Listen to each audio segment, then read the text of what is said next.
just so you're aware, this meeting is now being recorded.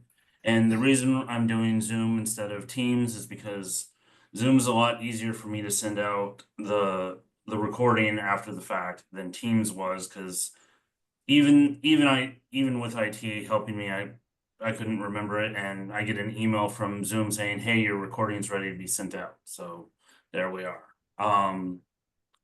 If you don't mind, I'm going to open us out up with prayer in the name of the Father, the Son, and Holy Spirit. Amen. Lord Jesus Christ, Son of God, have mercy on me, a sinner. In the name of the Father, the Son, and Holy Spirit. Amen. Okay. All right. So let's do this in alphabetical order by height. No kidding. Let's do this in alphabetical order.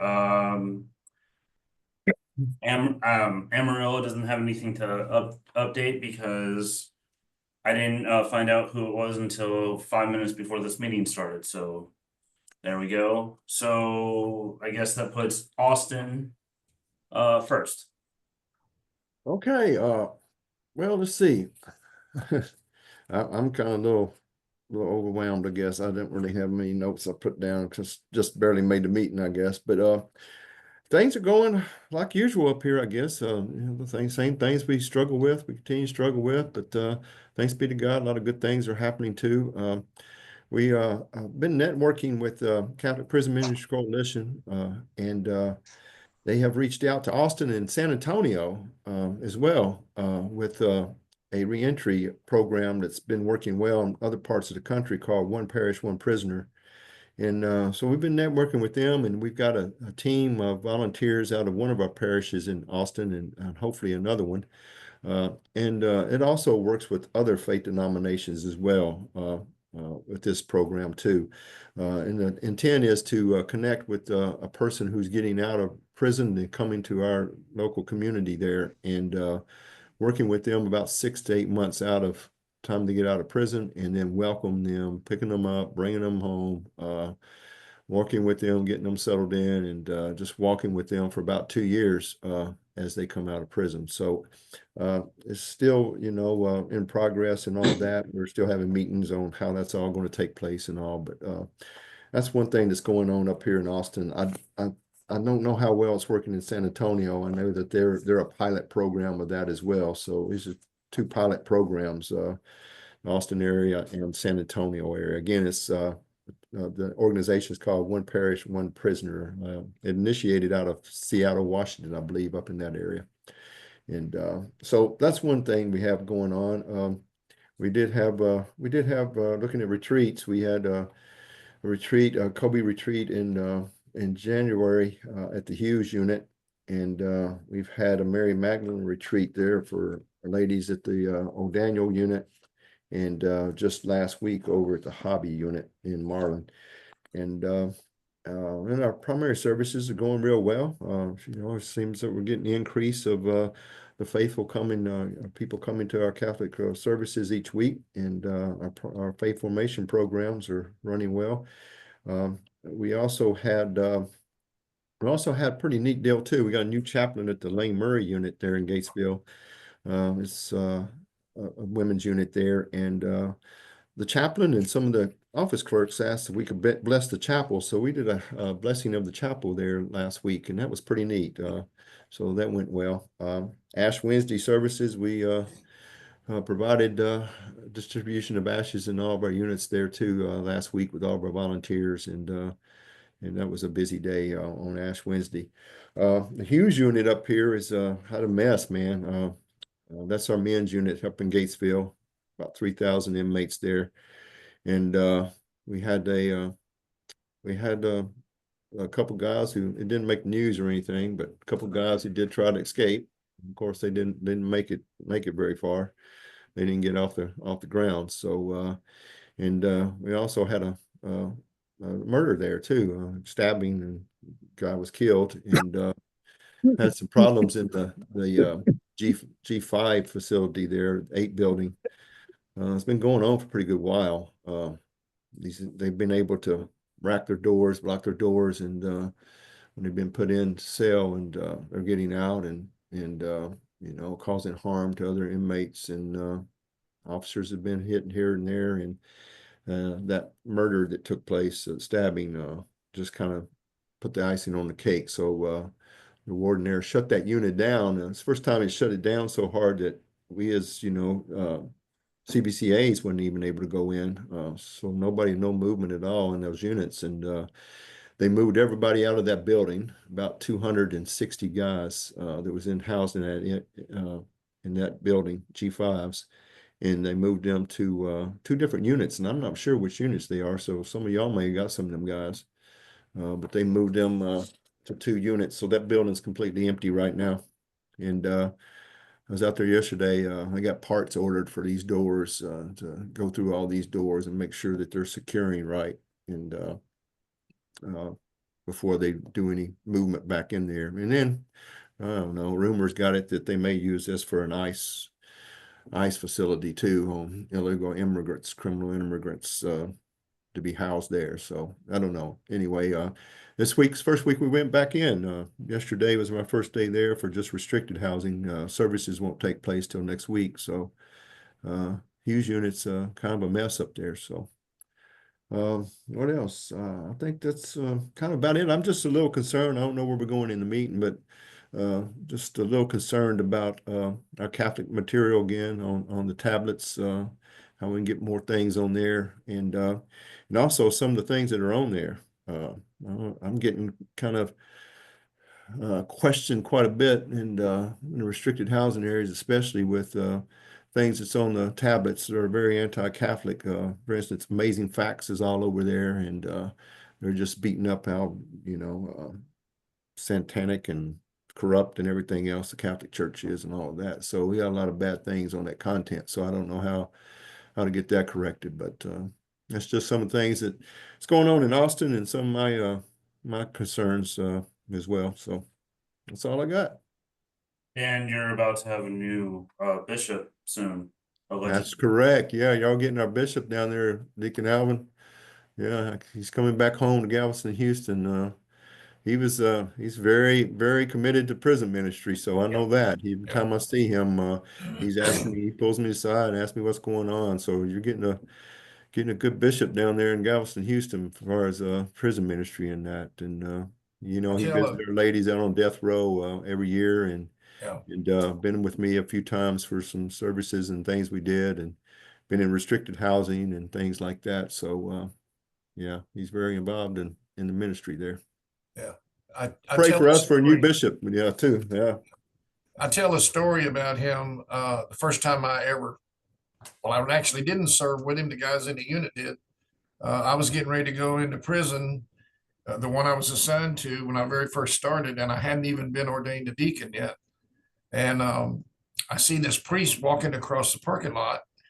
And of course, he gets close to me, and I recognize it's the bishop. And I said, Bishop? And he said, yes. And I said, nobody told me you were coming today. We're not prepared for a bishop. He said, let's just go do mass. That was it. We went in and did mass, and he didn't vest like a bishop. He vested like a priest. He was still a bishop, but he stepped down a level, and he did mass for those guys in that unit. I was just blown away by the fact that he didn't carry himself as a bishop. He carried himself as a servant, and he went in there and he served those guys and did mass for them. And it was just a true blessing to see him be more human in that sense, to be more the pastor for those guys, and to be there to serve them and not worry about his status. So that impressed me with him. And then I was a little I wasn't upset because I wasn't far enough along in the ministry to understand all of it. But when they transferred him out, I thought, we have lost so much there. And now he's coming back. So we're looking forward to having him with us. So a true blessing for us, and sorry about the loss for y'all. Yeah. Amen. Amen. Okay.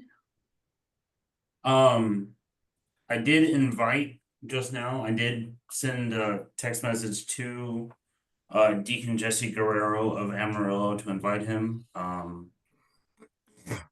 But considering how last minute it is, I don't see him joining us. Sister Misty can't be here.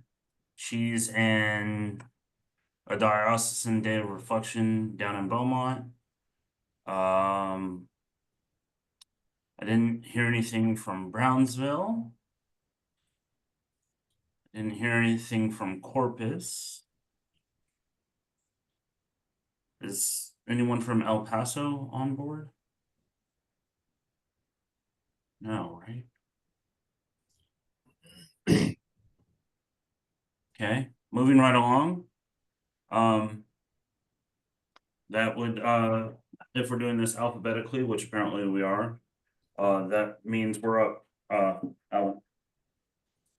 Okay, so Scott could probably answer these questions just about as good as I can. I'll keep it short. We've had several Kobe retreats, north side, south side. We kind of split our diocese in half with Interstate 10, which goes right through downtown Houston. That gives us almost an equal amount of prisons and jails on the north side and the south side. And so we just kind of use that as a boundary line for us. So when we say north or south, that's what we're talking about, north of Houston or south of Houston. We've had some very successful retreats on both sides. We have retreats planned on north and south side. I reached out yesterday. I don't know if you know, but Jerry Traziak, who is he's our coordinator for the tablets and for Securus. So he's in close contact with all those folks. I reached out to him just yesterday. He's been on a mission. He's been on a training, a spiritual direction training. He's been gone for quite a while. He just got back, I believe, March the 4th. He and I are supposed to talk today. I was hoping he'd be on this link here and be able to update us on that. Me too. But I've reached out to him and I will get him to reach out to all of us. The one question you had, Tim, about the anti-Catholic rhetoric that's on the tablets and how we're dealing with that. I believe, I'm not sure, but I believe there was mentioned in the early on about us getting USCCB, at least the Texas bishops involved in that, but it's going to take USCCB, I think, because this is nationwide, to get them to pull that business off of there.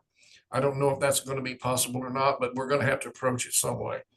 I'll leave that to Jerry. He's got more insight into that than I do. As far as Galveston, Houston, we're about to welcome, like we said, our new bishop back on the 25th. This diocese is pretty much shut down for everything for that installation. We had our retreat planned that week, the Monday, Tuesday, and Wednesday for our volunteers. We had to cancel that and reschedule that. So we're had to move all the way into May for our volunteer retreat that we do every year. We are right in the middle of our budget, trying to get all that worked out. So they're pushing pretty hard. I got emails last night and phone calls this morning, trying to get me to go back and do some adjustments on my budget. And I'll tell you, I don't know if you're having as much difficulty as we are getting our donors to participate. We have some that are diehard, that are just there all the time. Regardless of what we're doing, they're there. We're having to relearn how to reach out to our donors and ask for help. We seem to be getting more help from the KCs than we used to, which is a good thing. They've kind of stepped up where some of our donors have fallen away. I don't know if it's because of hard times, the economy, or what's going on. Probably all of the above, and then some extras included in that. Maybe some fear of spending money for not knowing what the future holds for us. We are DSF funded through the Archdiocese, and I'm sure all of y'all are also. It's what keeps us going. So, of course, our main focus, as always, is on our volunteers and keeping them encouraged to continue to work with us and to be active in their ministry. So really, I don't know of anything else to report to you guys. There have been some things that have come up. I think, is Kathleen still on? She's still there? Okay. I know Kathleen had some questions with Kobe. I don't know if Scott's going to give her a chance to talk. I would hope so. She and I communicate pretty regular about some different things that are happening, and we're trying to stay on top of the things that are happening in the units after a retreat. Just simply called follow-up. What are we doing after that? I was approached last week at a funeral by a gentleman that's been very, very, very active in our Kobe retreats. And he approached me at the funeral and he said, I want to get Renew started. And my heart just started kind of beating a little bit fast because Beaumont started a Renew program that they do every week in the Styles unit. It's been very successful. I tried to get it started in a couple of units and have not been successful with it. And I'm hoping that this gentleman's taking the lead and he's going to step up and run with that. He's not talking about just one unit. He's talking about 3 or 4 units and getting guys involved in that. He's pretty persuasive. So I think we may be able to get that Renew program going, and that just keeps these guys that have already been on retreat, keeps them active, keeps them responsive, and keeps them engaged on a regular basis, regardless of what else they're involved in. I think it's important that we do that. And that's kind of Kathleen's mission and mine too, is to get our volunteers more involved into doing things that most units were not doing things in. So I'll close with that. I know that's a lot, but hopefully Kathleen's got something that she can add to that. Yes, and I'll give her a little bit in a little bit. Realizing that I'm human, I skipped over Dallas and Fort Worth before jumping into Galveston, Houston. So Deacon Jose, I think you're up for Dallas. You're muted. There we go. There we go. There we go.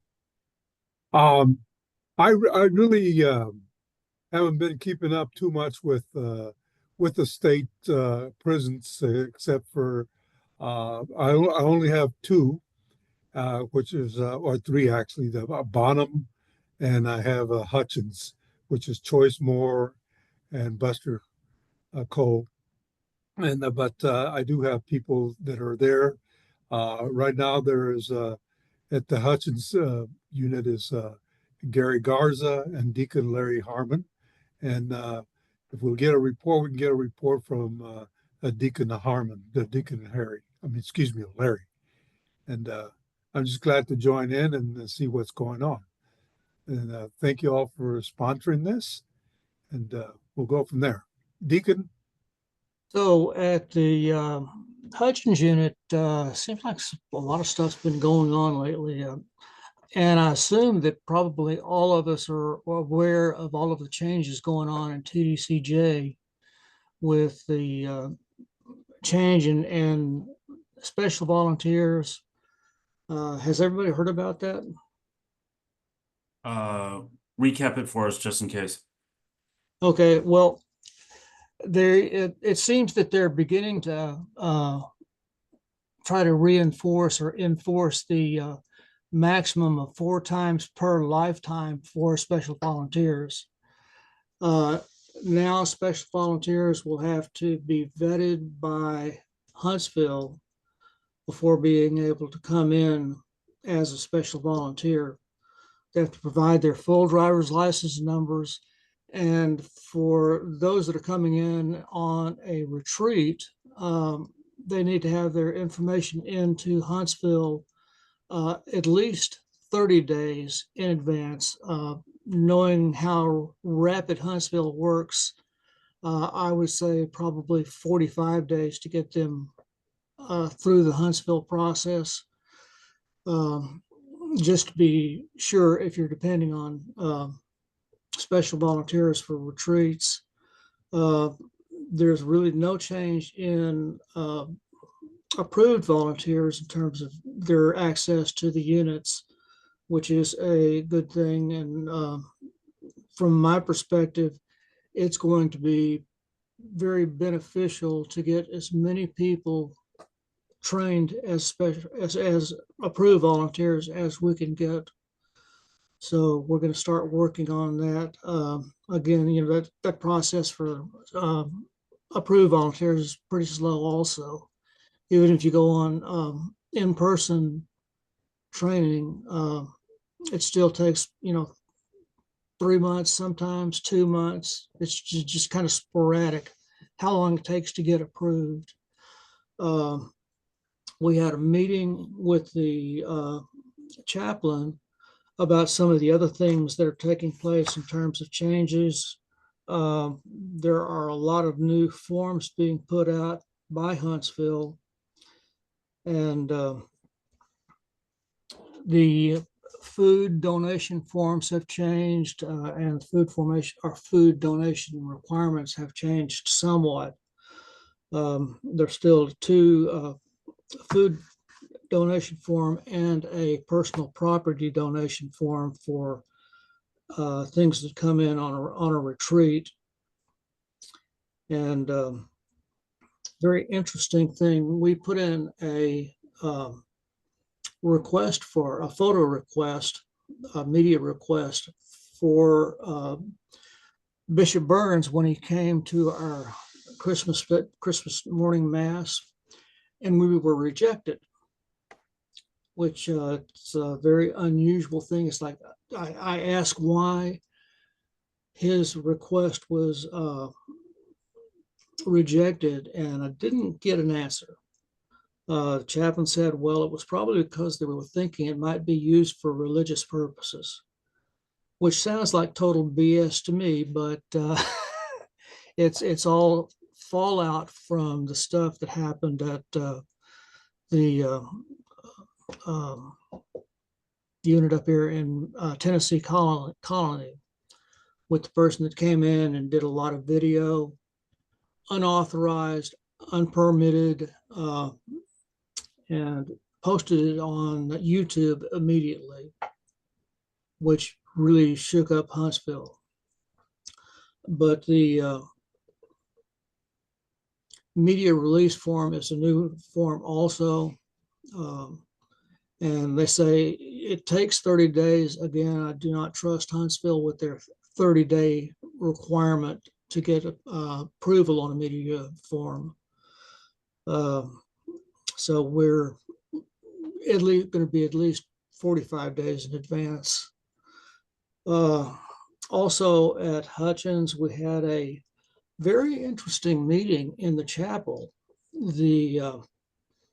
All the rank, 01 and 02 came into the chapel, majors, captains, and had a meeting with a group of the prisoners to see what they might be able to do to improve the environment in the unit.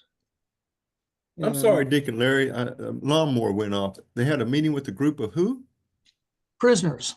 Oh, okay. Yeah, it's the first time, to my knowledge, that they've ever had a meeting with the administration and the inmates. There were probably 20 some odd inmates in there, and more officers than you could shake a stick at. And we were not allowed to, as volunteers, not allowed to be in there to hear what they said. But from hearing from some of the prisoners after the meeting, they said it could be very productive. So it could be a very positive thing if actions are actually taken to make some things that, better for the inmates. Like recreation, I mean, they very seldom get out of their dorms to the potential rec areas. I mean, they're there, they just don't get out. And, you know, if it's a shortage of correctional officers, that's understandable, but we're still running a little bit better than most other units in the number of officers that we have available. So I don't think that's a good excuse. And we had a clubby retreat at Hutchins in December. We've got another one coming up in June. Retreat at the Buster Cole unit in Bonham in August. We would like to do some retreats in the Choice Moore, but they literally have no place as a meeting place where they could do a retreat. You know, we kind of tossed out the idea of doing a tent thing, but that's not, you know, the expense of renting a tent or something like that's probably not that feasible for that. So we're pressing on. Things are going well. We're still getting a lot of Bibles out, which is great. They, you know, got all the Bibles on the tablets, and we're still getting a lot of requests. We're still doing RCIA. It's almost a continuous process. We'll have one group that goes through and then receive sacraments. We encourage all of those that receive the sacraments to continue coming into RCIA to get more informed, better informed about what it is to live a Catholic life. And most of them do continue with their education, Catholic education, which is a very good thing from my perspective. So that's about what we've got going on. A question on the visitor, the special, and then the approved. So last year, I had the bishops and the MCs that normally travel with them do the training to become an approved volunteer, right? So they did the state training, but then when it came time to put them on the approved volunteer list, I have 5 state prisons here in the Archdiocese of San Antonio. I was told that that the state or the chaplains or whoever doesn't want people on that list that aren't frequent volunteers because there's just too many people on there that, you know, don't go and this and that. So what I do now is every time I'm going to be with the bishop, you know, I get on the IOC, I get them, I guess, approved special volunteer, you know, I don't know what to call it. They've done the training but I get them access each and every time I turn them in. So Yeah. should they be, I mean, can they be on the approved? I just don't trust either. I guess I don't trust the system for them to be on the approved volunteer list. And then all of a sudden you show up one day and, you know, somebody removed them because, you know, they hadn't been there in 6 months or something. And that's one of the things that TDCJ has not addressed to the best of my knowledge, because that's kind of the same thing here in Dallas. But for those that are on the gate list, and the chaplain can put anyone on the gate list who is an approved volunteer, and the warden can look at the gate list and approve whoever comes in. And that's what we do at Hutchins. At the Buster Cole unit, they seem to be don't seem to have a problem with approved volunteers. Well, my understanding up here, we got, like you're saying, we got a couple of wardens that don't want so many people on that master volunteer list of approved volunteers, like you're saying, Deacon, that they're not regular attendees. And so you got that master volunteer list that's always kept at the gate for those volunteers who have submitted their approval with the requirements of meeting volunteering and all that we signed for that unit. But for those who come in on a retreat or a special occasion or those kinds of things, then their information is submitted on a special ILC for that particular day. But it would be best for them to be an approved volunteer, and then you could list them as an approved volunteer for a special ILC for that special event. Yeah. And that cuts all the paperwork for that special volunteer crap that we're going Yeah. through to go to Huntsville and all that. So they got that approved status. We can submit their names for that special event for that particular day, and then it's just kept at the gate for that particular event. Yeah. Doesn't involve the master volunteer list of all the other volunteers coming in. It's a special place for that. But I guess now, what gives me pause as well and what concerns me is that now if they stick to this 4-visit, lifetime or whatever it is, that one day you turn it in and all of a sudden out of the blue, somebody says, oh, well, Bishop Mike, his from San Antonio has, visited, 8 times in the last 2 years or whatever, and they reject it. I guess at the end of the day, I guess for me, I guess we can always point back to that they've done the training, right?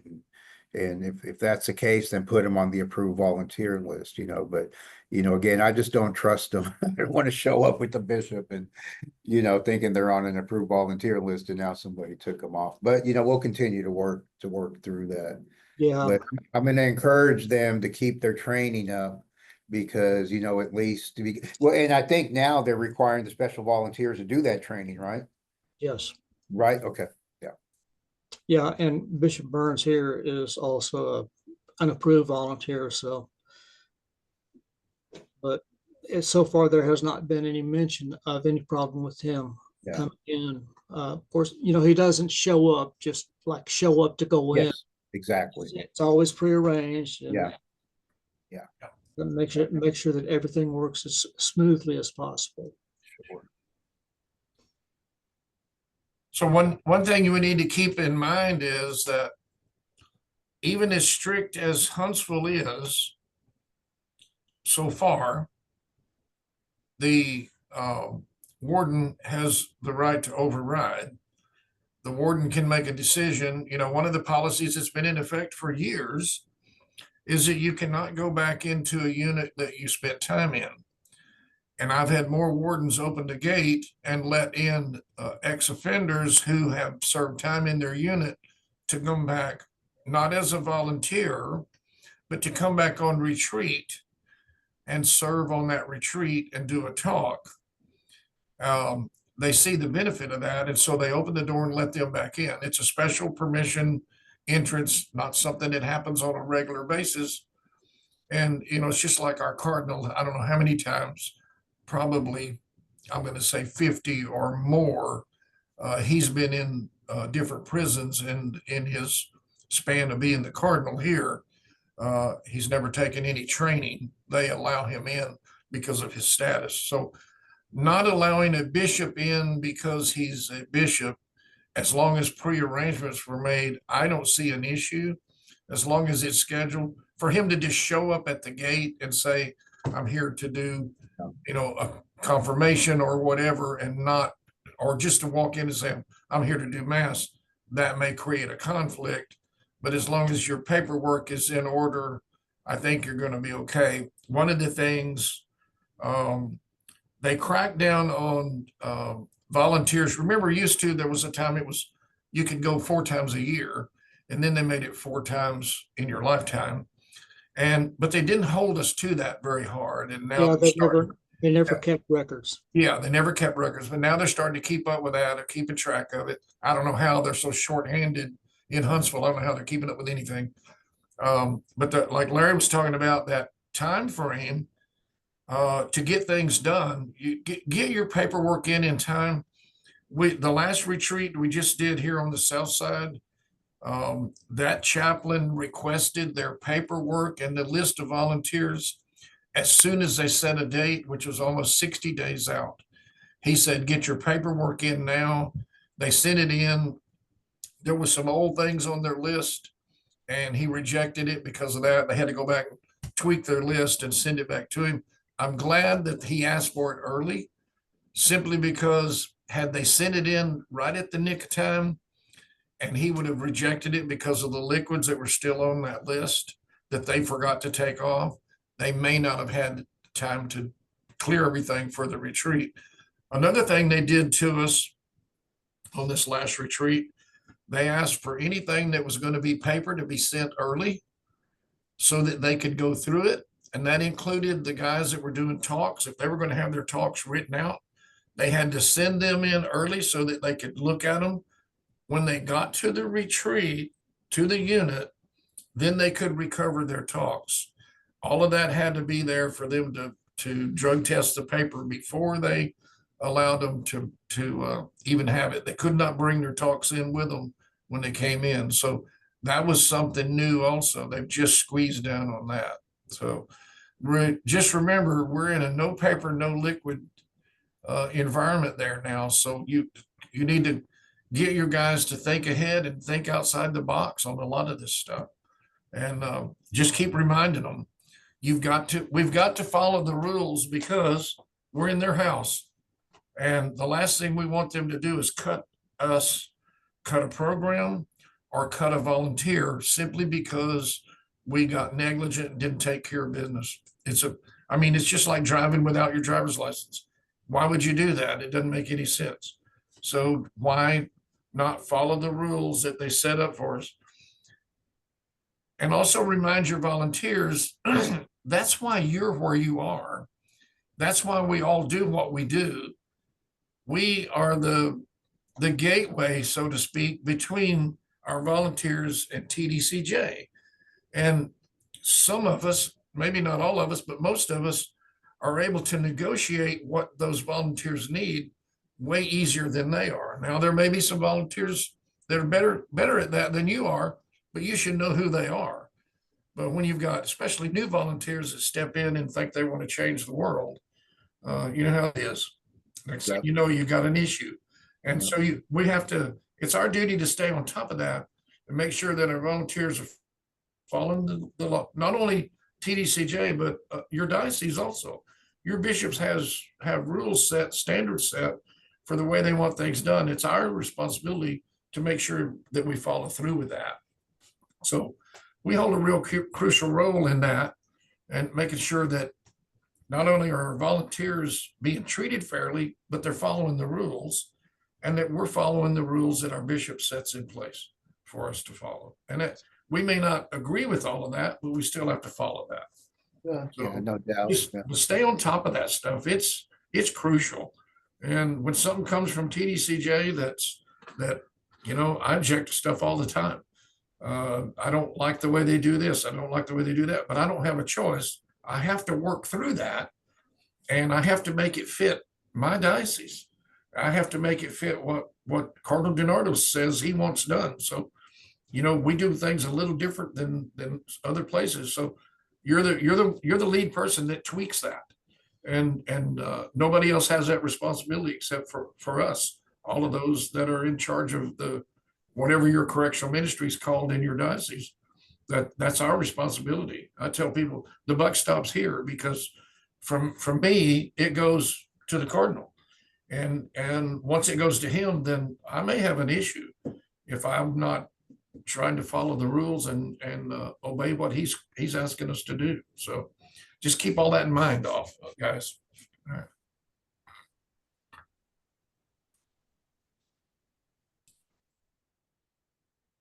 Do we have anyone from Fort Worth? No, right? No. Shocker.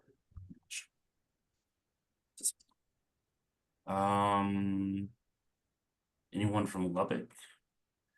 We have nobody here from Lubbock, and I want to explain that. I'm Deacon Dan Shanahan from the Diocese of San Angelo. How are you, sir? I'm doing well. I was a little late getting in because I had to set up adoration at my church, so I got here a little bit late. But I got a couple of things that's going on right now that might be an issue, and maybe y'all can help me out with it. But first, we have 8 retreats planned starting next week in the Middleton unit in Abilene. which is in the Diocese of Lubbock. Right now, Lubbock does not have a Kobe ministry, and I'll explain that in a second. But we go to Fort Stockton. There's 2 units over there. One of them is the Lionel unit, and it's quite a large one. We usually have 80 men that participate, the incarcerated. The N5 in Fort Stockton, last year we went in December and had 13 inmates. That's all they could handle. They didn't have a big old gym for us. It went really well. But the issue we have, I wrote a letter to Bishop Robert in Lubbock, explaining to him that we consistently go to 3 of his prisons in his diocese with my group out of San Angelo. And we minister to them, spending about $3,000 every time we go in with the food and the material that we bring in with us. And my letter stated that we're raising money in the Diocese of San Angelo, trying to get donations from the people that within the churches and stuff like that. He never responded to me, but one of the guys out of Fredericksburg took a trip up there last Friday, met with the bishop and the deacon director of criminal justice. And the bishop was very positive, to a point where he told the deacon, the director, that we need to get this started. It's the only diocese in Texas that doesn't have the Kobe retreat or the Kobe team. And so we're working on that right now. My main issue is out of El Paso. I have a priest that comes in. He's flown in by a gentleman that is out of the Midland, Odessa area, that is not part of the Catholic Church. He is a far right, it's not, how can I explain this? It's not pre-Vatican II, but it's an extreme I can't think of what it's called. It's a Catholic church, but they do not follow the Catholic teachings. They go into the units in Lubbock and my diocese and perform this rite with confessions and mass. I've explained this to my bishop. He understands, he knows this. And the problem is, I can't stop it. The chaplains allow this in.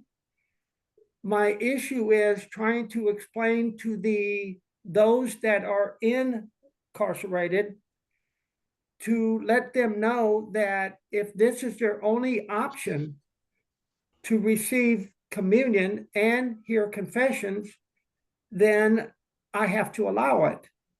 But if I have deacons that go in, which I do, that perform communion services on a weekly basis in these units, then I have to explain to these men that are incarcerated that you cannot receive this the communion.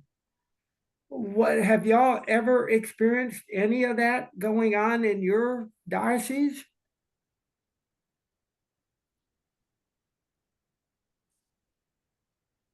Nope. No, not in Austin. Not in Dallas. Any suggestions on what I can do? The chaplains are very responsive to my emails that I send out to them. And their hands are tied. My bishop's hands are tied too. Lately, this guy has not gone into my diocese, but has gone into the Lubbock diocese and at 2 units and is doing this. And my bishop told me that's not really our issue in the Lubbock diocese. So I have not let Bishop Robert up there to let him aware of what's going on. But the president of the Kobe ministry here in San Angelo is also aware of what's going on, because I informed him on it too.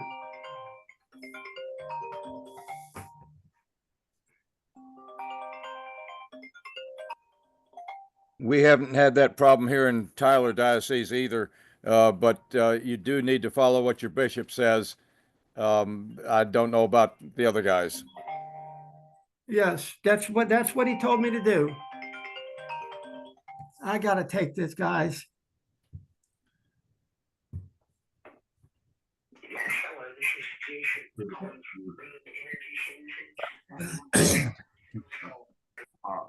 Okay. Alvin, have we had anything like that here in our No, diocese?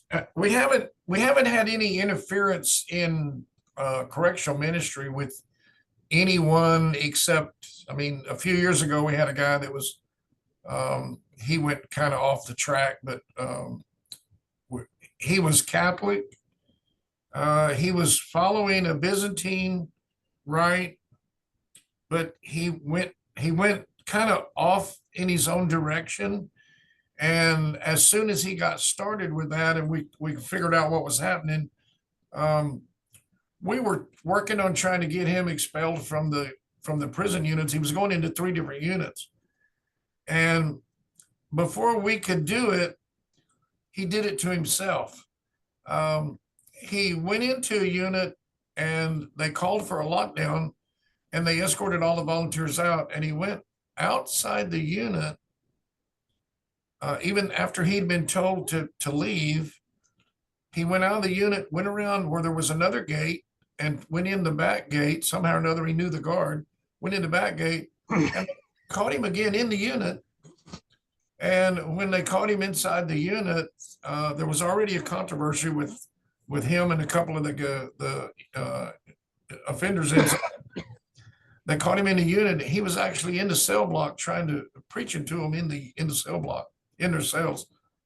And the guards caught him and escorted him out. The warden caught him. The warden escorted him out of the unit and told him not to bother to come back, that he would be blackballed from all TDCJ units.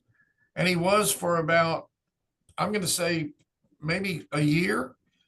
And the next thing we found out, he had started his own ministry, his own church, and he'd gotten away from Catholicism. I don't know what he's teaching now, but he wound up in the Tyler Diocese. Sorry, Father Tom. But he wound up there, and he has his own ministries in a couple of units in the Tyler Diocese, but he's not teaching Catholicism. I don't know what he's teaching, but he didn't go in. He came back in. They allowed him back in with this new ministry, but not as Catholic. So I don't know. We have the old pre-Vatican Catholics here, but they're not interfering. They're not trying to get into prison ministry, to my knowledge. So we don't have that. We don't have that issue here. What's the fellow's name? The fellow's name, hang on just a minute. I swore I was going to forget him for the rest of my life. Hang on, I'll look him up. I'll tell you. Gosh dog it. Hang on, I'll come back to you in a minute. Before we end the meeting, let's move on. Okay, you can text me or email me. That'll work. So Deacon Dan Hannon. Is it still Deacon Juan Cavazos in Lubbock, who's the director of Criminal Justice Ministry, Correctional Ministry, whatever? You're muted.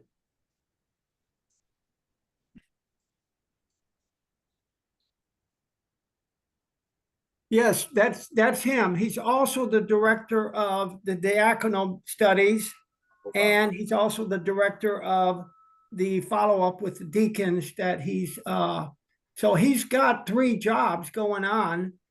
And I've met him when we had our regional meeting several times, and then COVID hit. Now my deacon director and him Zoom each other rather than us meeting on a yearly basis.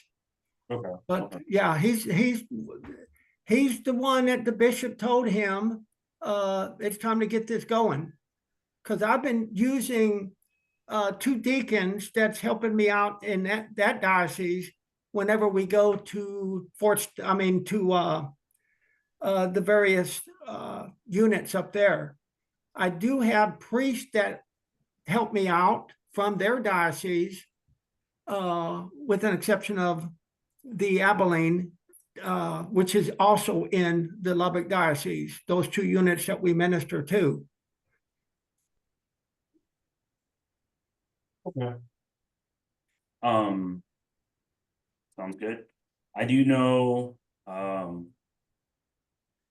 going back real quick to Galveston, Houston, and for that matter, Beaumont, we have a team of like 5 people going into the Bell unit, which is in Cleveland, which is about 30 minutes from the group of volunteers house, and it's 2 hours from Beaumont itself.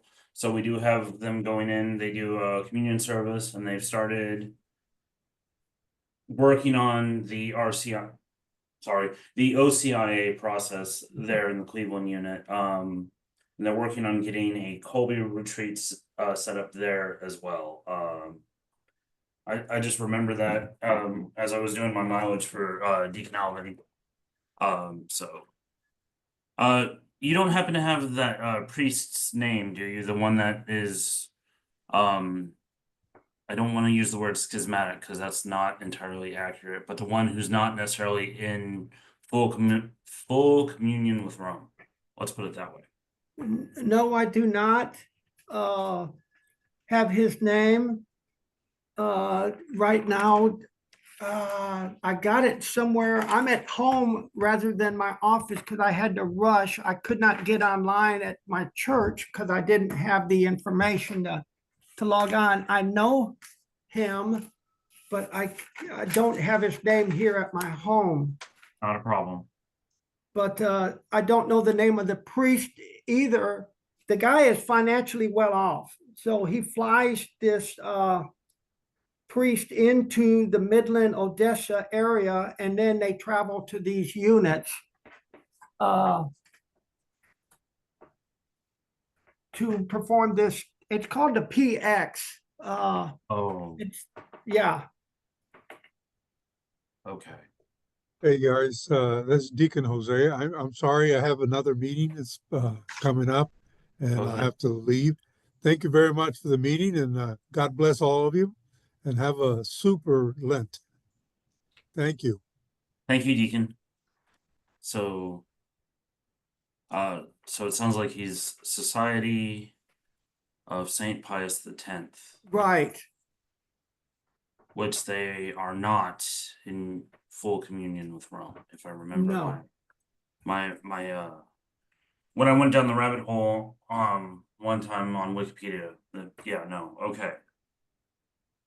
So the Society of St. Pius X is the same group that we have here, but they are, like I said, they are not interfering with Correctional Ministries in any way. As far as I know, they're just barely keeping their head above water in our diocese. They may be very active somewhere else, but the old church that's down in Dickinson, close to where I live, they're not expanding to my knowledge. They're just pretty much holding their own. But that to my knowledge, they're not involved in any ministries anywhere at all. Well, to my knowledge, it's only one, the priest and this man. I don't think there's anyone else involved in that ministry. They're Yeah. not putting on retreats. They're just going in there to do communion and confession. Yeah. Which, okay. Young layperson here, there's concern, I know they're not in full communion with Rome, so we're talking about illicit versus licit, and the form is different, right? So Yes, technically it is still the sacrament of confession, they're just not in union with Rome. So it would be an illicit confession or reconciliation, if I am understanding correctly. yes. Okay. Yeah, without the this, I don't know. Let's pray on that and figure it out. So it goes back to the bishop. If the bishop is allowing it, there's really nothing we can do about it. We need to work on increasing the Roman Catholic and the knowledge and experience so that these guys that are incarcerated, you're talking about illicit and illicit.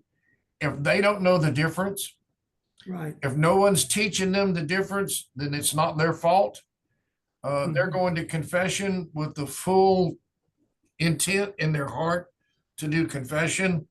If I've put myself in there as a priest and led them to believe that I could hear their confession and they confess to me, then their confession would be valid on their side, Yes. not on my side, because of course I know I don't have the authority to do that, but because they were led astray falsely, it's not their fault.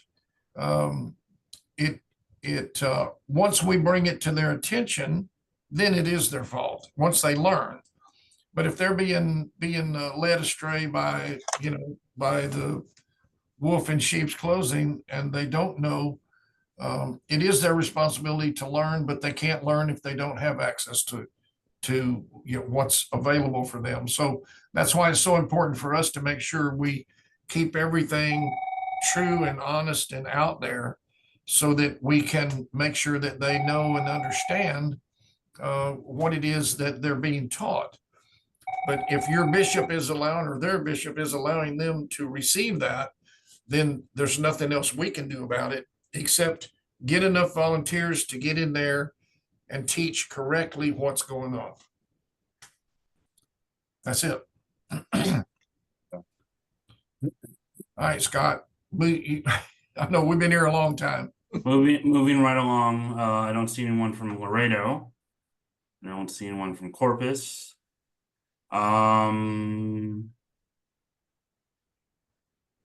Okay, so Deacon Adrian in San Antonio. Thank you so much. Good to be with you guys here this morning. I have a question for Tim.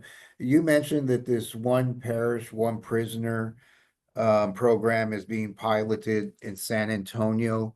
Do you know where, at what parish it's being piloted at? Because I haven't started that. I don't know. I'm not for sure. Or I Okay. would suggest, Deacon, that you get in contact with Karen Clifton from Catholic Prison Ministry Coalition. What's your last name? Karen Clifton. Clifton. Karen Yeah. Clifton. She's with Catholic Prison Ministry Coalition. She's the one who coordinated all of that. Yeah, it's a pilot program with Austin and San Antonio. When it kicked off back in November, we provided a venue for them to come down from Seattle and speak with us, and we just kind of put it out throughout our web site channels and all of that, and we had a pretty good group from the Catholic community that was there at that initial meeting. They were going down that same weekend to San Antonio. I don't know where they went, but they went down to present to San Antonio. So Karen will probably be the best person to get in contact with that area. Excellent. Okay. Well, one of the major things that I've been working on is support groups, and this is for families that have somebody incarcerated, trying to do more outreach work. And last month we had a retreat. We had about 20 people show up, which was good. And one thing that we did have support groups at individual parishes pre-COVID, and during COVID they ceased. But as I looked into the support groups, I think that one parish at a time, it was difficult to get, a good amount of people to go, right? Because you're dealing with small numbers of one parish and what have you. And then the percentage of people that may have somebody incarcerated, then the percentage of people that go to church to actually hear about it, and so forth. So what I decided to do was I decided to do it on a deanery level, to where we could pull. I did it in the Northwest Deanery here, or the West Deanery, I'm sorry, which was 11 parishes. So everybody's invited, but to really focus on that deanery in those 11 parishes, which is inner city, and try to pull our resources together and really consolidate our communication. And so we were able to get, again, about 20 people, and it was tough to get those 20 even on a deanery level. We had a lot of communication going out through each parish. I did a radio promotion on the Guadalupe radio station and so forth. And so we were able to get that done. So now the next step that I'm working on is now getting a support group going, on a weekly basis or every other week, whatever it may be, in that deanery. And I'm going to bring in another deanery that's close by to combine about 20 parishes. And so I'm hoping I'm getting a committee together that can, run these meetings and manage them. And so I'm hoping to start meeting with this committee, hopefully within the next week or two. And with the retreat itself, I had a committee that Colby, Kathleen was on, and some other people to help me with the support group retreat. So far, it's been kind of grinding along slowly, but we're making some progress. And we're hoping to really get the support groups off the ground so that families, have a place to go. And Catholic Charities here, Grace Counseling in San Antonio, has agreed to be part of it. And so they will be present at each support group meeting. So that's a major project that I've been working on. We do have a Torres retreat coming up at Torres State Prison here in Hondo, Texas later this month, and several other retreats scheduled. And of course, Colby Ministries, which drives, all this stuff here in San Antonio, does an excellent job, is on top of all that. I just got off the phone with the president of Colby this morning, here in San Antonio. Work very closely with them, and these retreats are going to happen, and we're very much looking forward to it. Every Holy Week, I'm with Bishop Mike on Holy Thursday and Good Friday. And this year we're going to be in Hondo, Texas, because we have 2 units that sit next door to each other. We have the Torres unit. We'll be doing the Good Friday, the Holy Thursday Mass. And then on Good Friday, we'll be next door at Nay, doing the Good Friday service, the veneration of the cross. And so I've already turned in, all the information for the IOCs and stuff. And this is something that we do every week. And it's really a blessing to the inmates there. And it's a blessing for me to be there, as well. I just got off the phone with the state. I finally got another priest approved for Hondo, because again, there's 2 units there. So we're looking forward to getting him on board, so that we can, you know, have an increase of masses and confession at all the 5 units here in San Antonio. We have masses and confessions pretty much every week. I think Hondo and Torres is the outlier, where Father John goes into one each month. But now with this new priest, you know, now each will have 2 services a month with confession. And in between there, Deacon Bob and I fill in with communion services. So very much looking forward to having this new priest on board. But somebody mentioned with the state is just such a mess trying to get somebody approved. And I have found that I need to be following up with the state on behalf of the volunteer. I just do it myself. And finally, when I called earlier this week, they were like, oh yeah, okay, we see him, and it's another volunteer for another unit. And okay, well, we're gonna reprint it, you know, whatever, we're gonna reprint it and we'll get it approved. And so this morning I called, and finally these 2 volunteers, one being a priest, was approved. So I find that really helps, that I call that volunteer line, and they're real good about checking, you know, on them for me. And if I get the right person, they'll tell me, okay, Deacon, I'm gonna move it up right now. And by the next day, you know, they're approved. If not, it seems like they sit there, you know, for 2 or 3 months.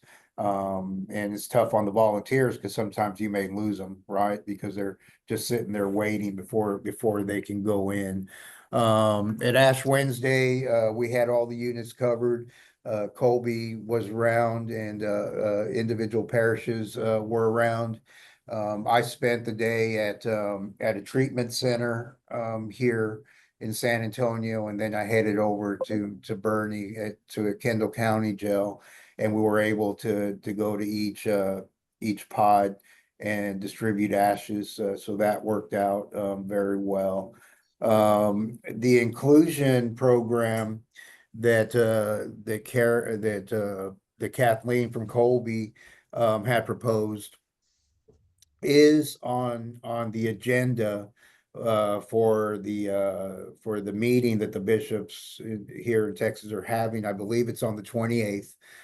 Bishop Gary confirmed with me that it is on the agenda. And so this inclusion program, you know, here, what the hope is that these men, they get transferred to another unit, you know, before they're able to fully finish RCIA, or have finished and haven't been confirmed. This is a way that if all the bishops agree that this program with these 10 videos can be used for them to go through with the volunteer, and then be ready to receive their sacrament. So I know that's a big thing. I really appreciate, you know, Kathleen proposing that, seeing that hole, because that happens quite a bit, where people, you know, they get transferred, now they're in limbo, having to either start over, or they don't even have an RCIA program going at the new unit. So that will be discussed at the meeting with the bishops. I believe it's on the 28th. And somebody mentioned, so the Bible, we have Bibles on the tablets for the prisoners. It's an app. The Bibles are on the tablets. Yes, there are several different types of Bibles. The only Catholic Bible that I am sure about is the Douay Rheims Catholic Bible, which is like from 1500. There's no contemporary translation, no. And I thought that Jerry was working with USCCB to get the New American Bible on the tablet, but I do not know. So the Douay Rheims is just, it's like the predecessor of the King James Version. Yeah. So I'll step in on that real quick. Yes, Jerry's working on that, but what we've been working with, he and I worked with the committee from Formed. We're trying to get Formed on the tablet, which would give them immediate access to a lot more Catholic material. I would also give them access to the New American Bible. And So a lot of videos, a lot of videos. Yeah, there is. And, I know because of course, Bibles, the materials, the catechism, Bibles and stuff that's needed for our CIA, we all have limited budgets. And, I do, purchase some, but again, I'm limited, but I do have a source, and I'm going to be on the phone. I have a meeting with him today and the chaplain at Bear County Jail here, because this, has anybody heard of mobile loaves and fishes? It's this guy, it's a nonprofit, and the Bibles are free, and they are New American Bibles. And I've already gotten some from him that I had forwarded to Colby. And at Bear County Jail, we're in need of Catholic Bibles, and we're trying to see, how many he can send us continuously, every week or every month. But according to Mark, this person that is in this ministry, they, I don't know how they do it, but they have lots of Bibles that they can give away, and they are free. Now, what I did when I ordered last time is I sent them a donation. It wasn't very much, but I did send them a donation. But the other Bibles that I was getting was the Good News, and the New American is preferred, but that's okay, that works. But those are $5, and I don't know, maybe you guys get them from there. But that is a source that I came across, to get Bibles for free. So maybe what I can do is, I guess, on this communication that we had going back and forth, on the meeting, I can forward this email. And if y'all want to get in contact with Mark, he can probably, help you out, as well, because Yes, that that's- would really help me because I'll spend about $1,000 every 2 weeks Yeah. sending Bibles out to various units. But and yeah, yeah, because and what today when we're on the call with the chaplain at Bear County, what we're trying to do is figure out, okay, he may not be able to supply everything, that we need, but hypothetically, maybe even if he supplies a quarter or half, right, it's impactful. And so just trying to figure out with him, what we can buy, what he can supply, and then what the county, can supply. So I'm looking forward to that meeting today. And like I said, I've already gotten some from him. But at Bear County Jail, they get requests for about 80 Catholic Bibles a week. And, yeah, there's a little over 5,000 men and women incarcerated at Bear County Jail. We're a very large county. And so there's a big need there, and there's just no way to supply, that many, if somebody's buying them. But I'll forward that to you guys, and he's a really good guy. He'll work with you. And again, whatever he can do, is better than nothing. But he seems to have a pretty big supply. So I'll get that over to you guys. And then I wanted to ask, I was over at one of the units last week, and they were asking me, about fish for Lent in these units. So I guess from what I understand from them, it's kind of hit and miss, I guess, that they don't, get, fish, every Friday. And I was wondering, I wanted to ask you guys, do y'all know, like, what is the policy of the state? And is there any say that we have, and that, hey, this is, part, of our beliefs, part of our faith?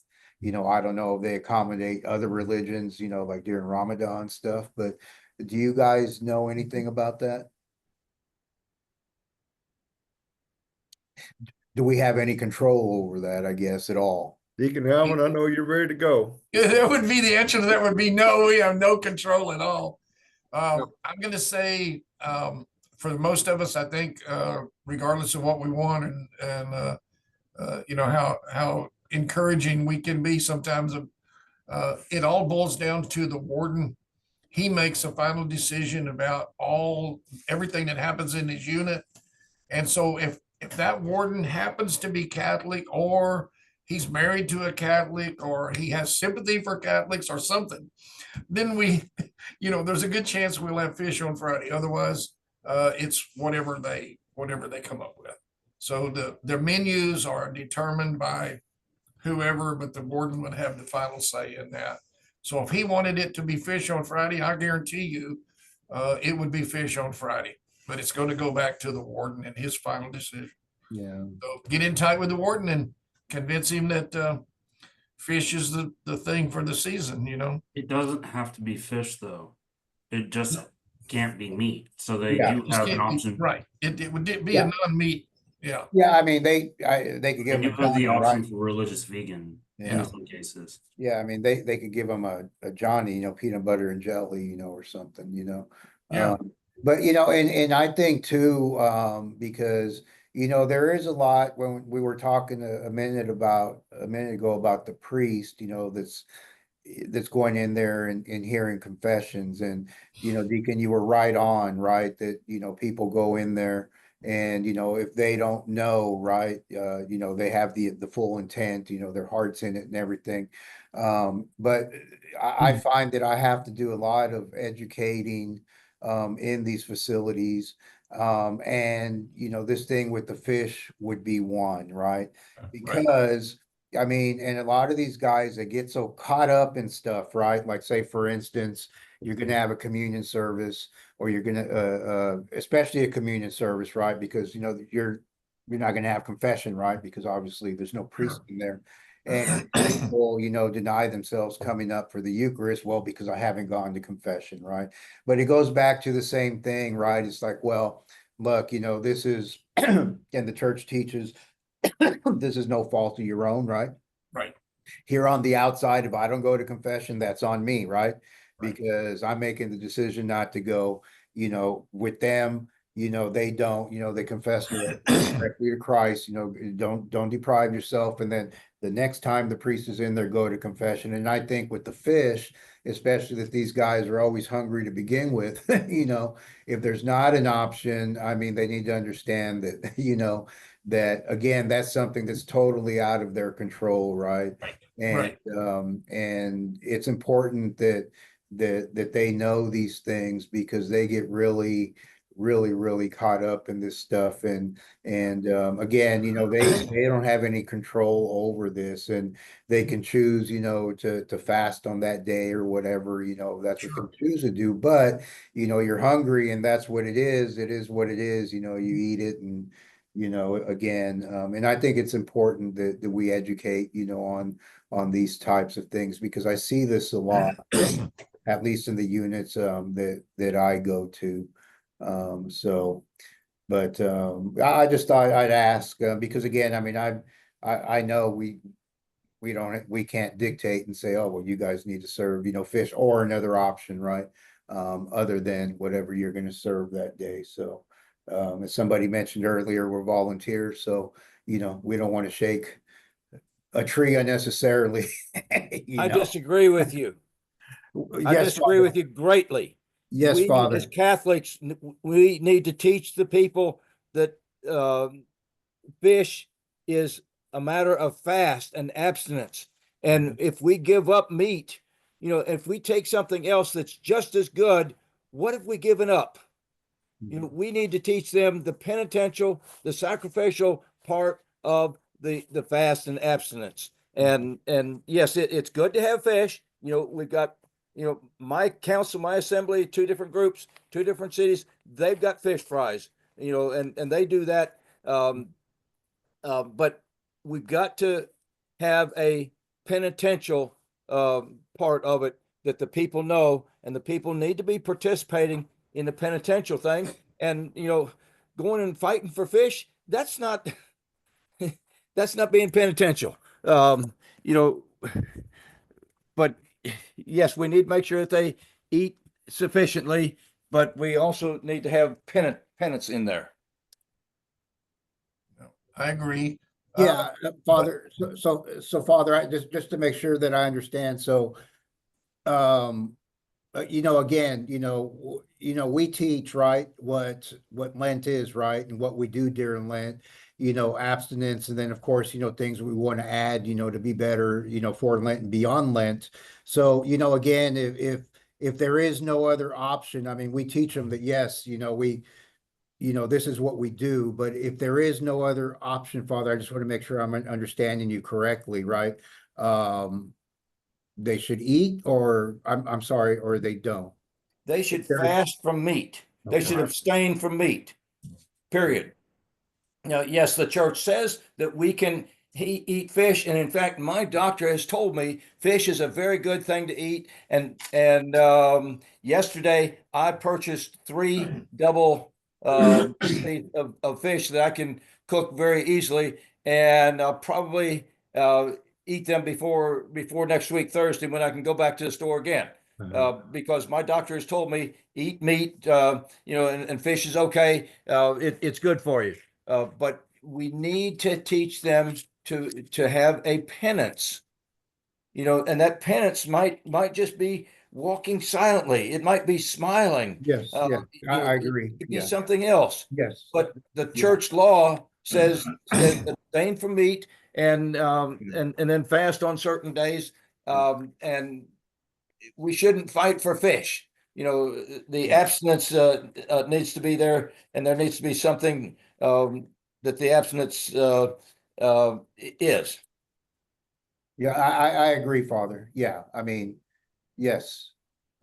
Deacon Adrian, guys, I got what- one thing to share with you. At the beginning, you talked about family ministry and reaching out to the deaneries and getting some deaneries involved in supporting that ministry with the team. I think that's very, very awesome, and that was my intent too. I just haven't been able to get out to do that with deaneries, but I did find a program for family ministry that's kind of all laid out, and I don't know if you know of this, but I'll just share it with you. It's called Leaf Ministries, LEAF.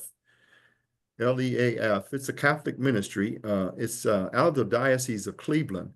And I spoke with them. They got everything outlined and how to do these meetings and the agenda and everything else is all laid out there. And they're willing to work with other people in other dioceses to help get that started. But they got a real good family ministry program there in the Diocese of Cleveland. Again, it's called LEAF, LEAF. It's all capitalized. It stands for listening, encouraging, and assisting families of incarcerated. So, Yeah, well, might be thank you for interested to check that out.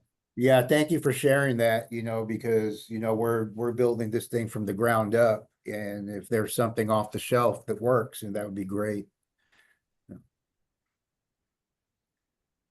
What, a second ago, y'all mentioned fish in units on Friday. Usually, often, I should say, whenever we go into some of these units, we serve pork. And some of the Muslims cannot eat pork. So the chaplain will help us out and provide some other source of meat for them. So I don't see the problem. Like Father said, we serve salad and meat. They can eat the salad. They don't have to eat the meat because it's part of fasting. So that's an option that the guys would have. Well, guys, I'll put my 2 cents in here on this. I think that what I experienced with these guys and ladies, that it's somewhat of a, I don't know the word I want to look for, but a competition kind of thing with what the Muslims get, and they get to have this food for this type of thing. And now we're supposed to have fish for Lent and all of that. And as Father and we all pointing out, I think we just need to catechize and tell them what the meaning of our fasting is, and that it's not a big deal. They got, meat on there in their dining hall on Fridays, then don't eat the meat. You don't have to make a big deal about it. It is a part of our fasting and abstaining from meat during the season of Lent, and what the spiritual aspect of that is for us. That's why we need to teach them and get away from all this stuff about, man, they need to have fish on Fridays and all that. Let that go, man. It's just not worth it. And it brings a lot of division, I think, within units between, the Catholic population and other denominations that are fasting and giving up things. And, you go to the restricted housing sign, they got a big Ramadan on their door, saying that they're able to do this, and they get into participating in that. And we don't need to do all that, I don't think. We need to just teach them what we're fasting for, and a universal fast during the Lenten season. So that's my 2 cents about all this fish I business. agree.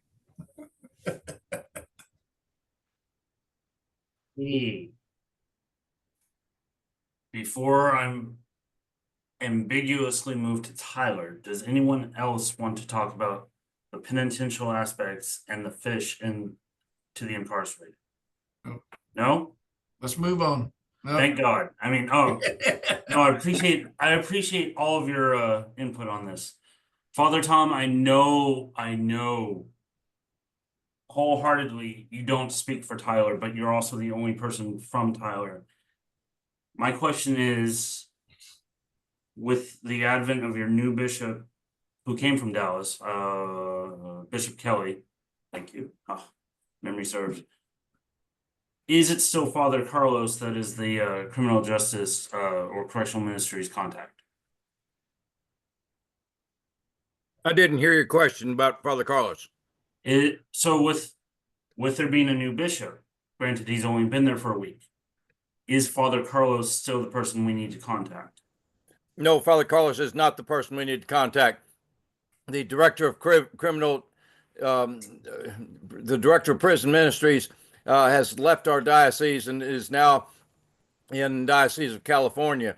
The bishop, I understand, has decided not to fill that position at the current time, but he's got a chairman for that position. And in the last 3 weeks, we've had, I believe, 3 priests and at least 1 deacon going in, and we've done ashes and masses, etc.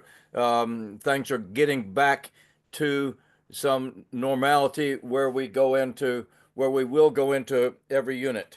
Many units have not had a priest in over a year, and we're coming back together. That's Wonderful. great. So you said it's a chairperson or something for to coordinate it? I was told that, and I don't know exactly for sure. But I was told 2 different things, and it's basically like a committee chairman, Okay. not I'll reach a out to director of prison Tyler. ministries. Yeah, I'll reach out to Tyler Yeah. either later on today or on Monday. Hey, It'd be hey, Scott, Deacon Dan whenever you Rose. reach out and find that out, Scott, if you let me know, because we still got him listed on the TCCM website as the director for that diocese. So let me know and I'll make that correction to whoever it needs to Absolutely. be. Monday I'll call all the dioceses to make sure we have the right information so I can get it to you, Tim. Again, I said it's Deacon Dan Rose. Dan Rose. He's a deacon. Yes. Okay.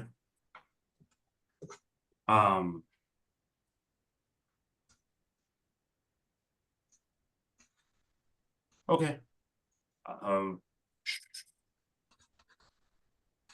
Victoria's not here. Brownsville's not here. I'll call them later. Kathleen, I know you have some stuff from Colby. Thank you. I actually was just coming on to listen, but I do have some information that might be valuable to you. So I'll start with my notes regarding Securus tablets. And I believe this was a system-wide email to the Securus tablet. I know it's very heavy in our archdiocese, or impacting our units in our archdiocese. I'm assuming in yours as well, that Mr. Lumpkin sent out a edict to the tablet of the inmate that said, if you're caught smoking, that not only will you close down your entire pod for 15 days, you will lose all access to your Securus tablet, all visitation rights, all phone call rights, and any communication rights for 15 days, whether or not you were the one smoking. The entire pod gets down. So it's creating a lot of tension, a lot of fights, and things like that. With that being said, it started actually, he sent it on Sunday, and by Monday I had, in one of my max security units, I had 2 pods down. Now it's prevalent everywhere.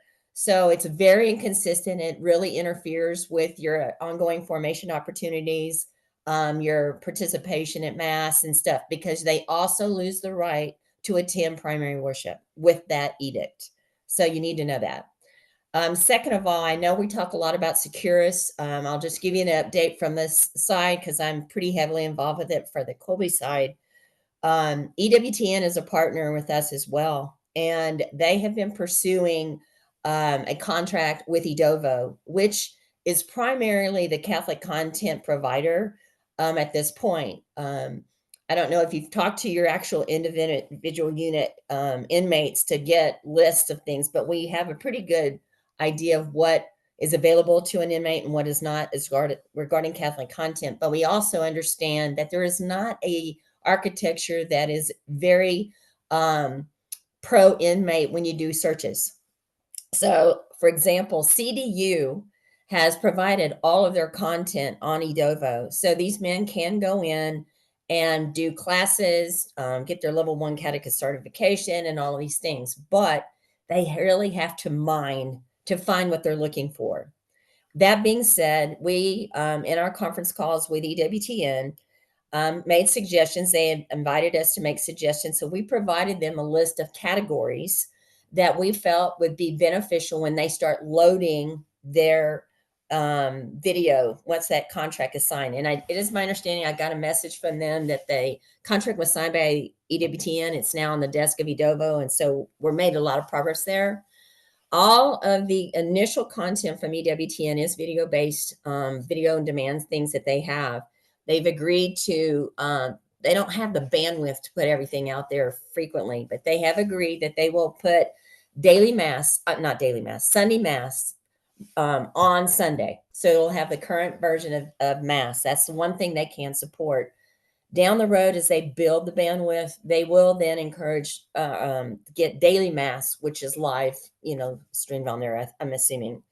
Initially, they'll, out of the 1,500 video and demands that they're going to load, 300 will be Spanish versions of what they have. If you need more information on the categories we provided, I'll be happy to share that on, just email me. With regard to content, Catholic content, this is, I think, something that's going to affect all of you from the Colby side.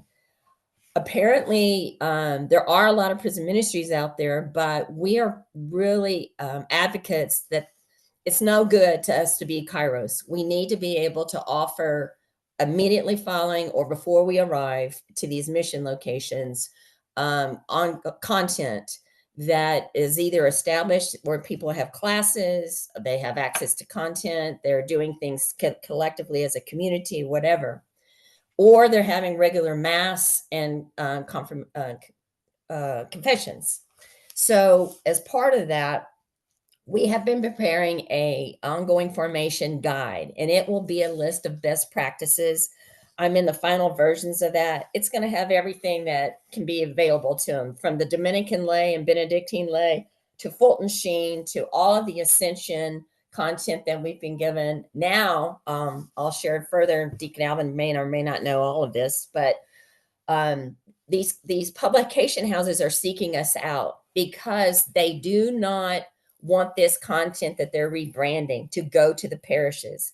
So we are signing goodwill agreements that when we distribute, we will distribute through our core team to whoever that unit, core team and director of ministry, which would be you, will then get that content into the hands of the user, the volunteer in that unit, so that it goes straight to the unit, not it's sitting in a storage unit and it's not any chance of it being diverted.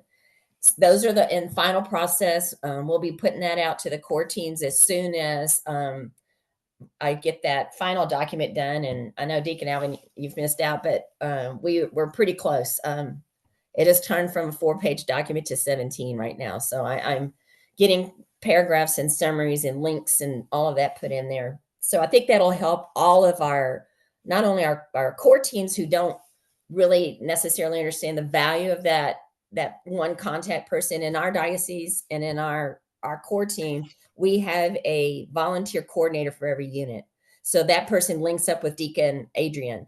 And so they're always aware and back and forth of the needs of whether it's content, hard copy, whether it's sacraments, masses, whether we have somebody catching chain, whether we need to record sacraments. All of those things are always, Deacon Adrian's usually right in the center of it, and he's always aware of what we're trying to do. That's the best practice. Sometimes it falls through the cracks, but we do our best. With regard to content, Ascension Press has agreed again to send us. We're setting up a procurement committee on Colby because this content is massive. So we're going to be setting a distribution house storage out of Dallas and one in Baton Rouge. And Ascension is sending us, I think it's 1,400 units of Walking with God, which is the biblical narrative that goes with the Adventure Bible timeline. And this Walking with God can be used by those that are in closed custody, medium custody, people that can't get out of because they don't have access to the Secures tablet, they've been locked down, things like that. There'll be 1,500 units, and we will. I will put a formation email out to all of our core teams to let them know that this content is free. They'll sign a goodwill agreement that'll make sure it goes straight to the unit and not to the parishes, and then we will distribute at our cost. Right now, will be us paying for the shipping, and all the content's free. You can't beat that. We also, as part of that, are getting 1,000 Ascension Bibles, leatherettes. And remember, this is going beyond Texas. We have 6 states right now, and we're adding Utah very soon, and possibly Alabama and Mississippi right behind that. So this content's getting distributed over all the states, but it'll be a first come, first serve. We don't want it sitting in the storage units.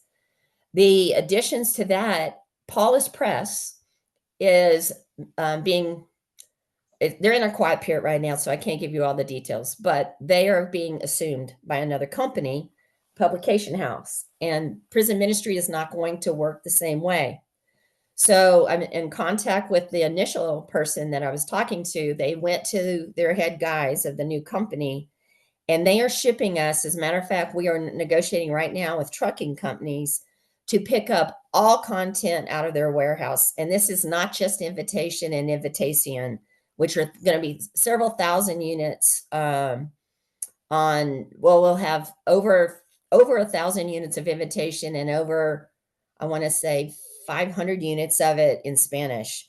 We will have that content available, especially for these new units going online and these new core teams that we're trying to build, where they've asked us to come in and do retreats so that they can establish ongoing formation as either an OCIA process, or they can do Bible studies, or they can do book studies. We can help them with all the content needs that they need to get something in that unit established.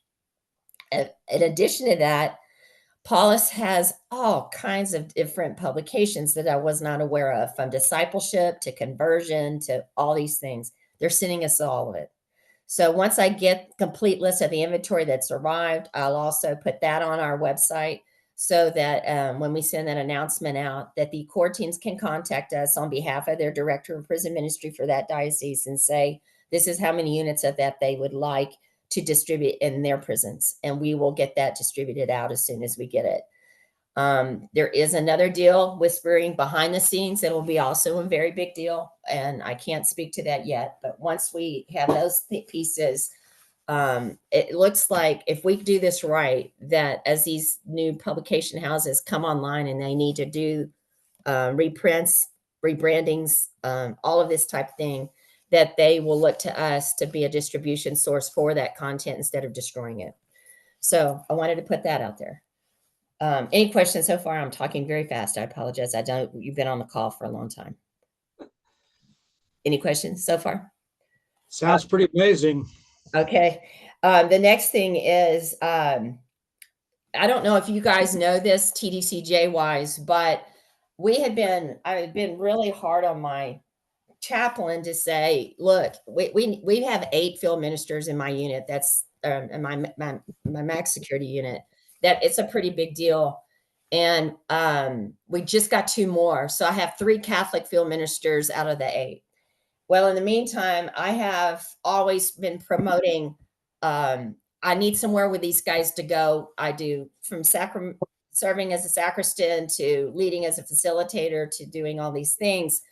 I really would like them to be able to apply to be considered as field ministers, because I talked to them about being mobile, talked to them about pursuing a deeper theological bachelor's degree, etc. And all of a sudden last week, excuse me, 2 weeks ago, Chap told me that TDCJ wrote to them and said that they were to send in, publish this application, put it out into your unit, and you have this deadline to have it completed. And we got 8 applications turned in under the deadline, and 4 of those applications came from our Catholic community that are continually doing facilitating studies, leading Bible studies, doing everything from faith-based dorm to stuff that I have going on in our unit. So if you have not been in contact with your units, I highly encourage you to talk to your volunteers over your unit to see if that is still an option, and they will know who their really good Catholic inmates are. And if they have a desire to go deeper in faith and get that bachelor's degree, while it is a Protestant education, they can come out or go in as Catholics. And it doesn't hurt them to know what the other churches believe and the other beliefs are. It just helps them to be stronger Catholics. So don't look at it as a negative, even though heritage is primarily Protestant. And I believe it's also foundational now. And Alvin, you might know better than me, but I do believe that it's run some like a 501c3, and I'm not sure how they did it. But all I know is we had the invitation, we got everybody turned in, and 4 of them were Catholics. So we're looking forward to that part. The other thing I needed to get, okay.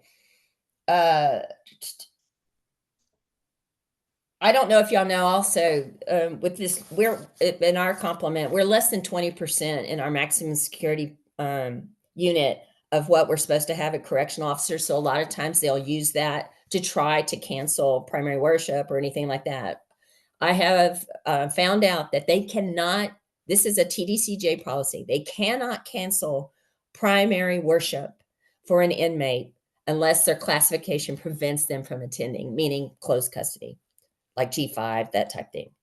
So anytime a volunteer shows to do communion service or to assist the priest with mass, the warden is obligated, it's on the schedule, to provide, whether it's Buddhist, Catholic, Muslim, Jew, doesn't matter.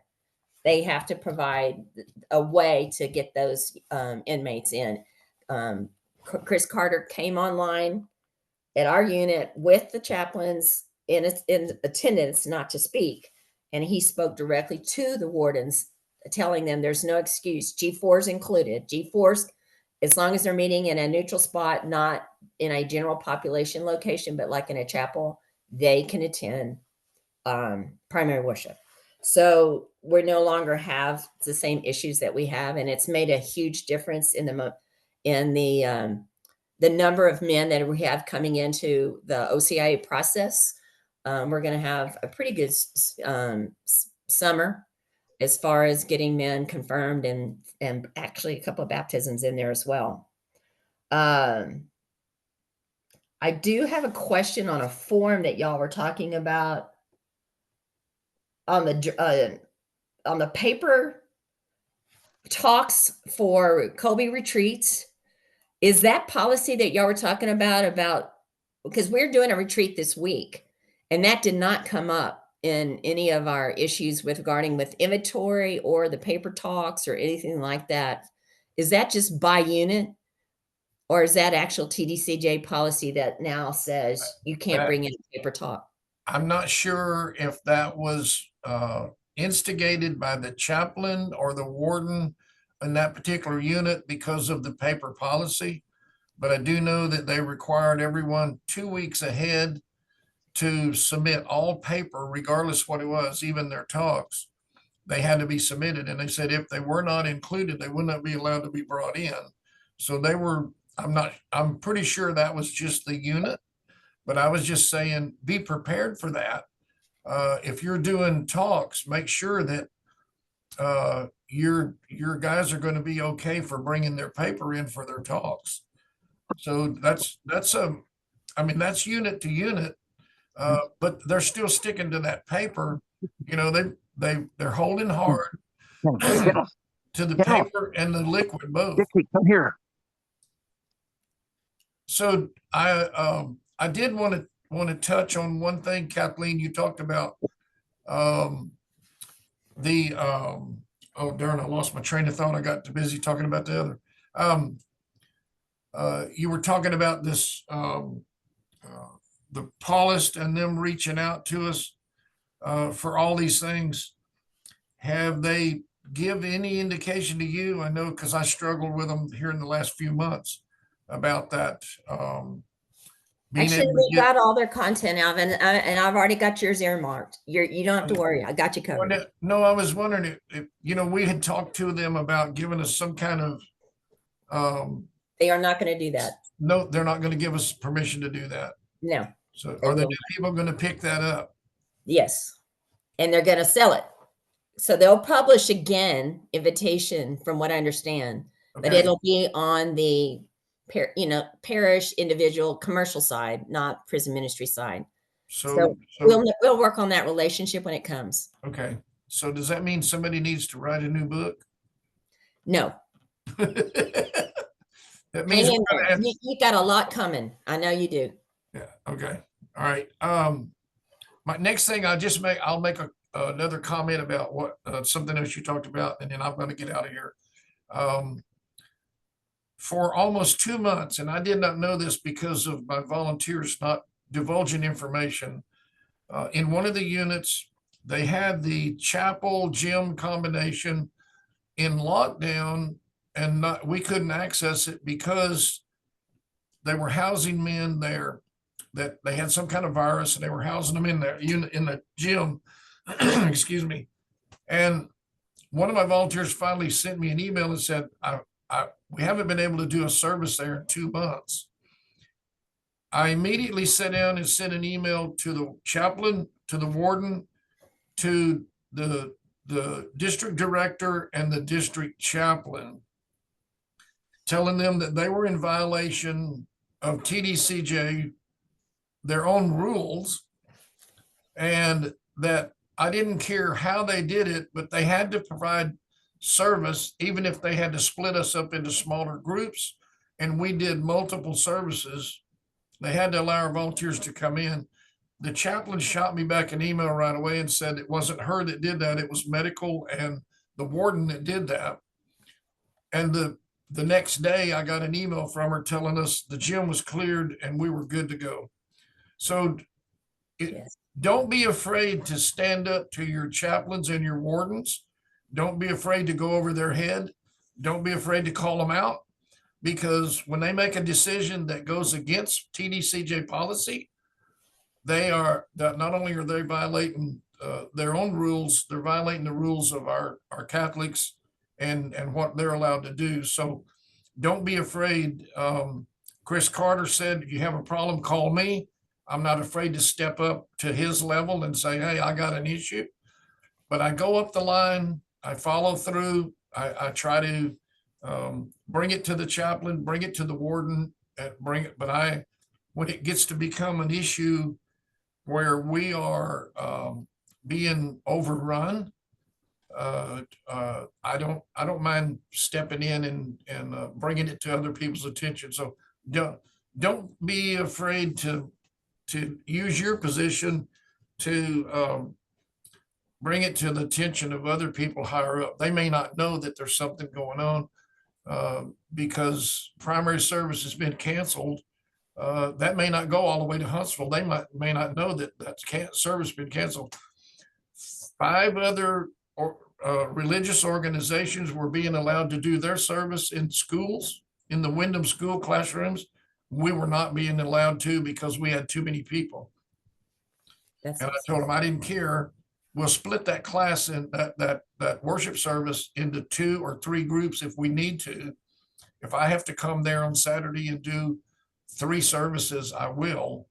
And all of a sudden the door was open and the gym was cleared out. So, like I said, don't be afraid to step up and be the champion for your guys so that, or girls too, so that they can have service. It's important. Yeah. Thank you, Kathleen. And I have one more thing just to let you know it's coming. We have put in a media request, and so far the media form and everything has not been a deterrent for us. We're getting everything done, but we're putting a media request with IOC to the Torres unit to record John Lamer. I don't know if you're familiar with him. He's studied in Rome and was a very big, his tutelage. He's a very young man. I think he has 7 or 8 kids. Homeschools, the whole thing. He's out here in the hill country and very knowledgeable, extremely articulate in teaching anything from the 7 deadly sins and 7 lively virtues to the sacraments. We have requested a 4-hour window to record him doing all of the sacraments at the Torres unit to the inmates that are in catechesis. And then that will be able to be edited so that you can show it as part of your RCIA formation, or you can use it in your Colby retreats. And it's accurate information. We are encountering, and to nobody's fault, a deacon, and it doesn't matter if you're deacon or lay or volunteer, but unfortunately, the information being communicated by sacraments is not always correct. So this is our attempt to try to utilize the church teachings and how it's done. And John Lamer is an excellent speaker. So I will keep you posted through email or whatever to let you know when that's available. Okay, I'm done. Thank you for the time. Oh, you're not quite done yet. So a couple weeks ago, one of the guys who was on a Colby retreat, one of the volunteers, brought up the rosary video to me, and since we don't have, how do I want to phrase this? When we use that video on our Colby retreat, and by and large, yes, they should be Catholic to be in there, but the ones sitting at the tables are not Catholic. Father Dan Calloway, Yeah. Anyway, the rosary video, he says some very disparaging things about our Muslim brothers and sisters, and I'm wondering if we shouldn't revisit using that in our Texas prisons. Other than, because he starts off with talking about Boko Haram in Nigeria and how they're Islamic extremists there, and then he goes on to the Battle of Lepanto and says, everyone would be. I've heard it. I know what you're referring to. Yeah, so Okay. I'm wondering. I will. I've already broached that from another thing, and we declined to change it, but I will bring it up again in our next board meeting. And there's so many good videos out there. I'm sure we can add some that would give you some options there. But that is not what, at this point, they declined to, because somebody was editing that video. Sure. And that's what they didn't want to happen. So we'll see. I'll definitely address that again and see if we can put you some other options out there. That's good to know. I'm glad for the feedback there. Yeah, because the whole point of the Colby retreat is to bring everyone closer to God. And we can't do that if we alienate a large portion of the incarcerated population. Okay. And just so you know, that's maybe in that unit, but we do this all over, and it's very few places where we get pushback on that. So I'll be sure to forward that. And like I said, so the unit where this happened, it was the stewards, the men in white stewards at the Darrington unit, the memorial unit, where the field minister school is. And they did mention there are a lot of, Muslims in there, and they brought it to the Free World Kobe volunteer, who then brought it to my attention. I brought it to Deacon Alvin's attention so that he could review it. And there were concerns. Now, granted, I've only seen the video twice, and I could see where there would be feedback from the men in white, and they may not feel comfortable approaching it with Yes. other volunteers. You're right. You're right. So, We'll address it, Scott, and definitely get back to you with an official position and what other offerings there are. You have brought up a point. I wanted to let you know, if you haven't already heard, that Bishop Wack out of Pensacola, Tallahassee, very, very devout. And actually, he leads the Bishop's Advisory for CPMC, of which Deacon Shanahan's Bishop, Sis, is a member. Created what's called the Hope Mysteries, the Mysteries of Hope. He has given the nihil obstat on it and imprimatur. You can get that. There is a link. If y'all need it, let me know and I'll send it to you. But you can get that. I don't know if it's free or not, but the entire mysteries, it's connecting the Old Testament with the Immaculate Conception, which is pretty amazing. And if you want that, to use in your units when you need a special rosary for Mary or something like that, it might be appropriate. That's available to you as well. Is there any more comments? Thank you, Scott, for that feedback. Anybody else?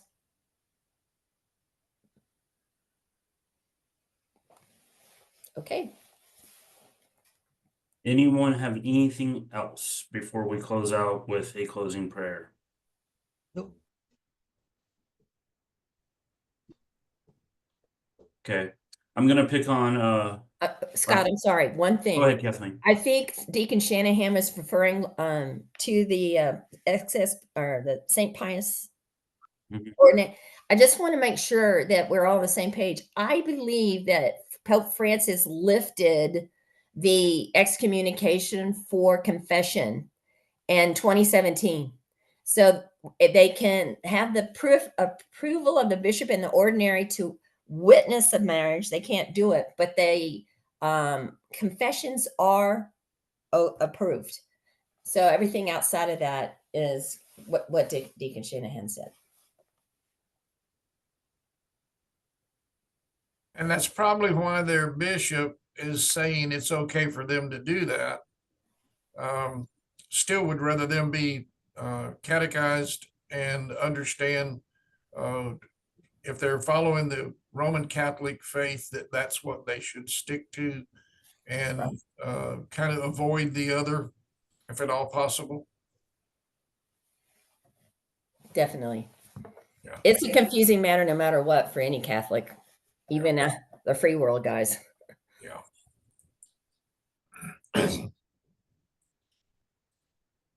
Okay. Anyone have anything final to say?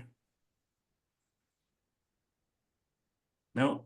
Okay. I'm gonna pick on our counterpart from San Antonio to close us out in prayer, because this is his first meeting, and Galveston, Houston opened us in prayer, so the other archdiocese should close us out. All right. In the name of the Father and of the Son and of the Holy Spirit. Amen. Lord Jesus Christ, we thank you for this beautiful day today. We thank you for all the blessings that you give us throughout our lives, Lord. We thank you for our families, for our children, and everything, our jobs. And Lord Jesus, we especially thank you for this ministry that we are working on each and every day. And we ask, Lord, for your continued strength and wisdom in helping us in this ministry, and to help us to always remember that this is not our ministry, but your ministry, which you have entrusted to us. And again, we just ask for your continued strength and wisdom and guidance as we go about the work of serving a population that is in so much need. In the name of the Father, and of the Son, and of the Holy Spirit. Amen. Amen. All right, thank you everyone for joining us. As soon as I get the email from Zoom, I'll send this out. Actually after I watch it again and generate up some meeting minutes or what have you. Y'all have a blessed day. Thanks. Thank you, All right. Scott. Thank you, Thanks, everybody. Scott. Y'all take care.